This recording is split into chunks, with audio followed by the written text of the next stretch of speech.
Solar eclipses are a common occurrence, but a rare sight. Even though they happen at least twice a year, it is said that a very small percent of the population have witnessed a solar eclipse. Inhabitants of North America had a chance in 2017 to see a total solar eclipse, and soon will have the opportunity to witness two more. An annular eclipse in October of 2023, and a total eclipse in April of 2024. Why do eclipses happen? And why have very few people experience them? And further, why do some cultures refuse to go outside from the fear of a solar eclipse? Let's look into the myths, history, and science of eclipses in preparation for the eclipses crossing America.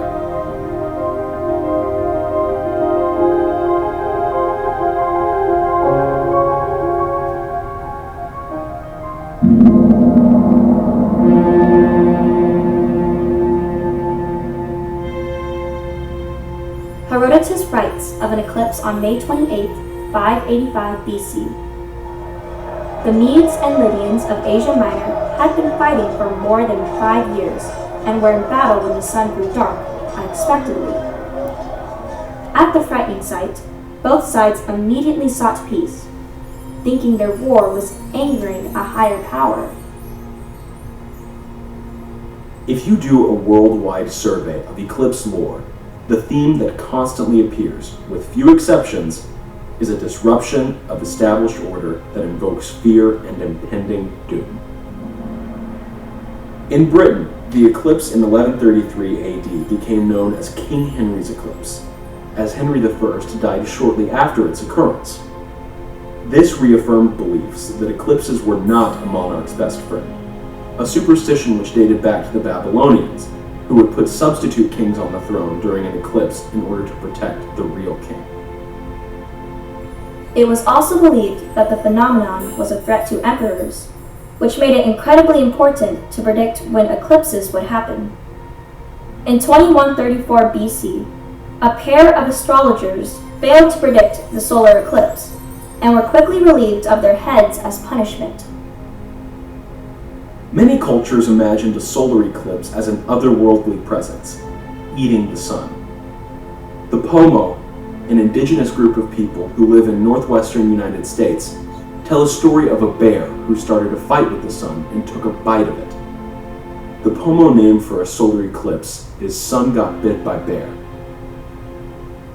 In ancient China, a celestial dragon was thought to lunch on the sun, causing a solar eclipse. In fact, a Chinese word used for an eclipse is "shi," and it means eat. In order to combat this devouring, people in many cultures made noise to scare the demon or animal away. Even as our knowledge of the universe has increased and the truth about eclipses became understood, fear of solar eclipses still exists for some cultures today. A popular misconception that persists is that solar eclipses can be a danger to pregnant women and their unborn child, leading to some pregnant women being asked to stay indoors during a solar eclipse.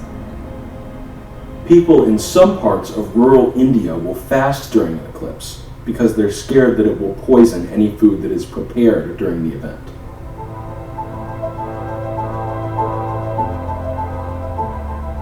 Eclipses occur when one celestial body, like a moon or a planet, moves into the shadow of another celestial body.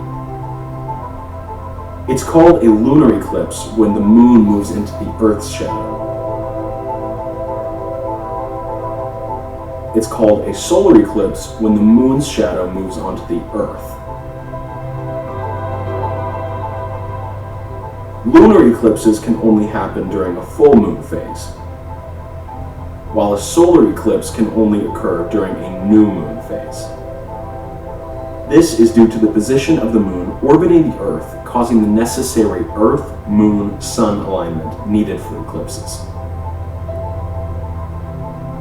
the moon is lit up by the sun. This will cause a bright day side and a dark night side on the moon. As the moon orbits from Earth, we see different amounts of the day side of the moon. When the moon is positioned opposite the sun, the entire daytime portion is positioned towards Earth. This is what we call the full moon phase. When the moon orbits a quarter of its orbit, notice how half of the day portion is visible to us, and half the night portion. We call this a quarter moon, also because we're only seeing 25% of the moon. When the moon orbits to the same side as the sun, the entire day portion is on the far side and not visible to the Earth. This invisible moon we call the new moon. During a lunar eclipse, the moon moves into the Earth's shadow. This can only happen during the full moon, as it's the only alignment that puts the Earth between the sun and the moon. Solar eclipses can only happen during a new moon, for it's the only alignment that places the moon between the sun and the Earth. With the phases of the moon repeating every 29 days, shouldn't that mean that both a lunar and solar eclipse should happen every month instead of twice a year? The answer is yes, until you factor in the tilt of the moon's orbit.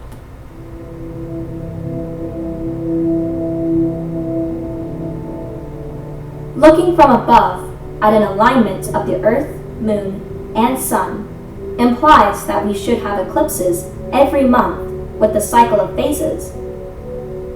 Looking at the same alignment from the side shows us why this doesn't occur.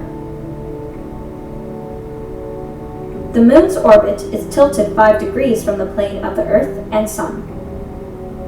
This creates only 2 points on the moon's orbit that the moon is the same height as the Earth and Sun. These are called nodes. The moon may position itself between the Earth and the Sun, but not be on a node, and thus be too high or too low for the shadows of the Earth and Moon to interact with each other. Thus, an eclipse does not occur. However, as Earth orbits the Sun, the orbit's orientation changes, meaning there are times when the Moon on a node will align with Earth and Sun, allowing shadows to interact. These shadows can interact in different ways, creating various types of solar eclipses.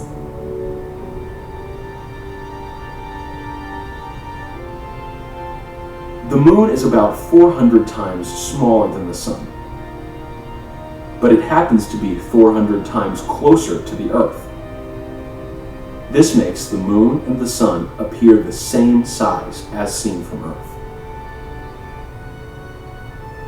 This similar apparent size and the elliptical shape of the moon's orbit make 3 different types of solar eclipses possible: the total, the partial, and the annular.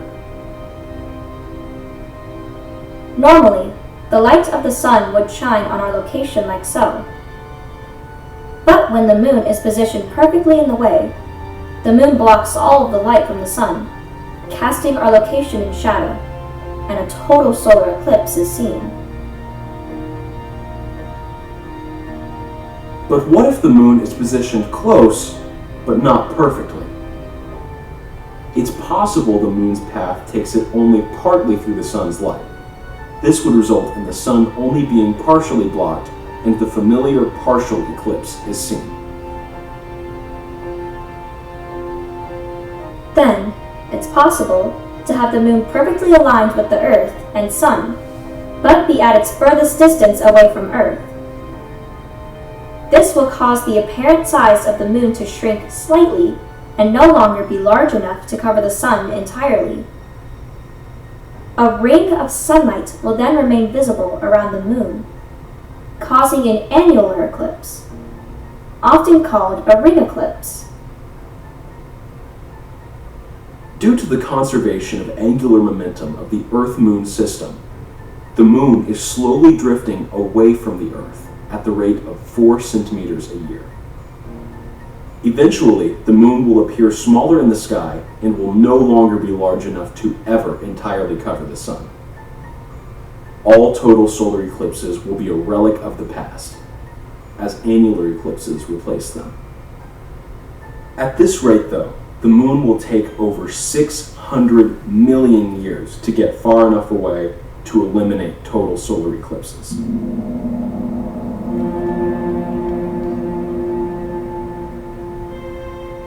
Each calendar year has a minimum of 4 eclipses, where 2 of these must be solar eclipses. Over a 100-year period, roughly 240 solar eclipses and 150 visible lunar eclipses occur. Yet, it's likely a person could go through their life seeing several lunar eclipses and not a single solar eclipse. Why would that be? During a lunar eclipse, the full moon is darkened by the shadow of the Earth.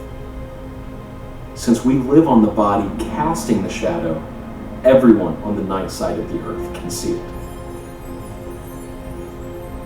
During a solar eclipse, the smaller shadow cast by the moon only covers a very small area of the Earth.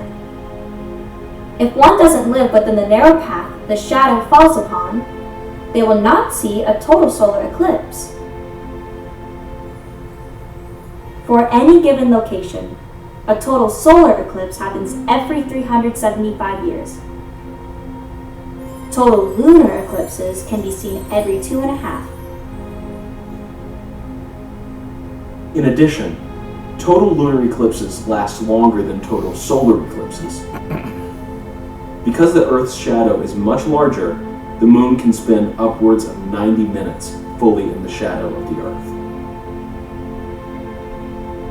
The moon's shadow is small, allowing only relatively small regions of the Earth's surface to see a total solar eclipse, and only for a few minutes. Since the moon orbits at just over 2,000 miles per hour, and the Earth rotates in the same direction at half the speed, the lunar shadow moves about 1,000 miles per hour across the surface of the Earth.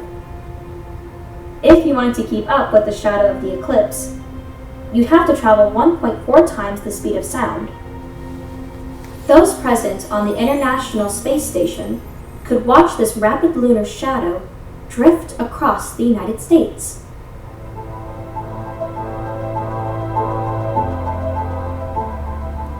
From the first bite the dragon takes from the sun, to the time the sun is fully recovered, may only take a couple hours. The most magnificent portion, however, is between second and third contact. Solar eclipses are divided by contacts. These are points when the side of the moon visibly interacts with the side of the sun. Using the 2017 total eclipse as an example, from Nashville, Tennessee, the eclipse began at 11:58 a.m. local time. This is the moment the moon was first seen blocking the sun, displaying a partial eclipse, also called first contact. At 1:27 p.m., second contact was made as the moon moved entirely in front of the sun. The total eclipse began. At 1:29 p.m., only 2 minutes later, the moon's edge revealed the sun behind it. This is third contact, and the end of the total eclipse as it returned to partial eclipse. Then, at 2:54 p.m., last contact occurred as the moon moved beyond the sun, and the eclipse ended. For solar eclipses, the single most important factor in ensuring the best experience is your location.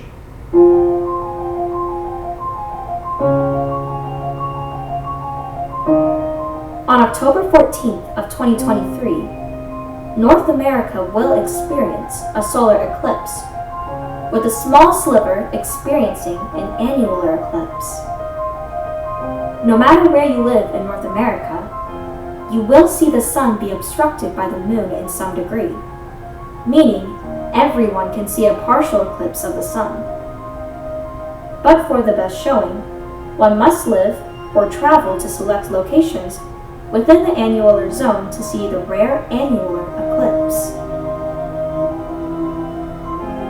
Major cities in this zone include Eugene, Oregon, Battle Mountain, Nevada, Beaver, Utah, Albuquerque, New Mexico, and San Antonio, Texas. Living or traveling within this zone will put you at the correct angle to see the moon pass through the center of the sun. Those viewing in Eugene, Oregon can observe first contact at 8:06 a.m. local time, with the 4-minute annular eclipse starting at 9:17 a.m. Those in San Antonio, Texas can witness first contact at 10:23 a.m. local time, with the 4-minute annular eclipse starting at 11:52 a.m.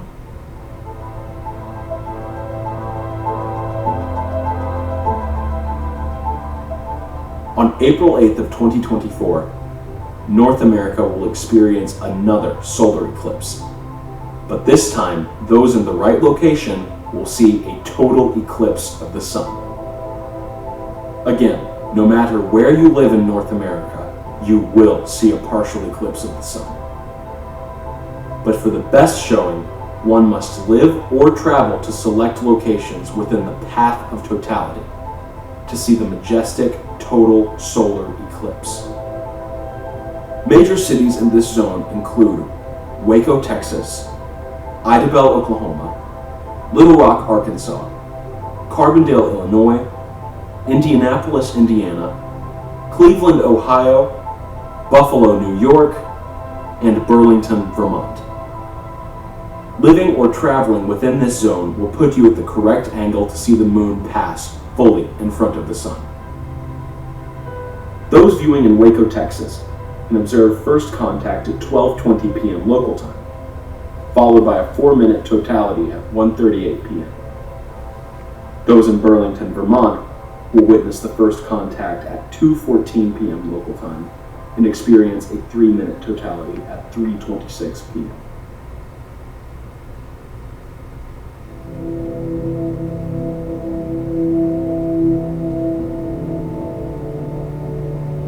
Viewing a solar eclipse safely requires special tools and techniques. The sun is too bright for our eyes to look at directly. Even 1% of sun is too bright and can damage your eyes.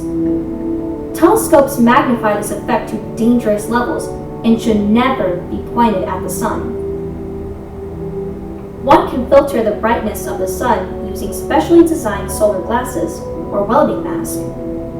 Sunglasses alone are not enough to view the sun. One can also view solar eclipses indirectly by peering at the sun's light against the ground or wall after passing through a small space. For example, trees will show the partial eclipse through its leaves. As second contact approaches, the day will begin to look overcast. Shadows grow sharper. Temperatures will drop. A breeze will pick up, and wildlife will begin to act as if it is nightfall. Baily's beads may appear around the moon. These are the last rays of sunlight streaming through valleys on the edge of the moon. The very last of the beads may linger a moment, creating what is known as the diamond ring effect. Once second contact has occurred, the sky darkens to dusk, and totality begins. Stars and planets come out. The atmosphere of the sun, called the corona, can be seen, the beautiful solar flower. It might also be possible to see bright stars that are located behind the edge of the sun. A ray of light grazing the edge of the sun would be bent by the sun's gravity by a small but detectable amount, A solar eclipse offers a rare time of turning off the sun's light, so astronomers can measure the positions of background stars and find deflection. This was done during the 1919 Total Solar Eclipse, confirming Einstein's theory of general relativity and making him overnight the most famous scientist in the world.